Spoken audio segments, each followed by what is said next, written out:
Wellington, Reuters. New Zealand's 37-year-old opposition leader, Jacinda Ardern, officially launched her election campaign on Sunday, pledging her government would be bold, brave and tackle rising inequality should it win next month's election. Ardern is riding a surge in the polls just 3 weeks after her appointment to the leadership of the centre-left Labour Party opened up what had been predicted to be a straightforward re-election of the incumbent centre-right government, which has held power for a decade. New Zealand has been buoyed by some of the strongest economic growth among advanced countries in recent years. But Ardern said, for many, pay rises were not keeping pace with the rising cost of living and the gap between rich and poor was getting more entrenched. She said she would never question the importance of a strong economy, but the difference between the major parties was what we use as the signs of success. I will always maintain that a successful economy is one that serves its people, not the other way around, she said in Auckland.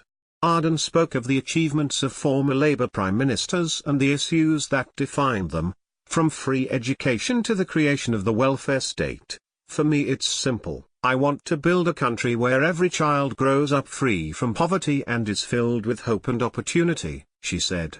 Ardern's speech at the Auckland Town Hall also focused on the environment, saying New Zealand's rivers were dying with the majority almost too dirty to swim in. She said climate change was the challenge that defines my generation. This is my generation's nuclear-free moment, and I am determined that we will tackle it head-on, Ardern said. She reiterated several of her party's policies including 3 years free tertiary education, and said her party would refuse to accept the status quo.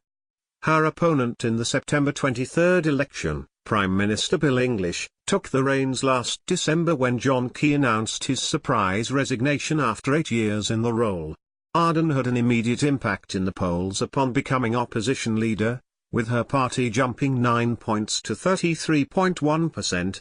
Its highest level since 2014, just days after her appointment at the beginning of this month.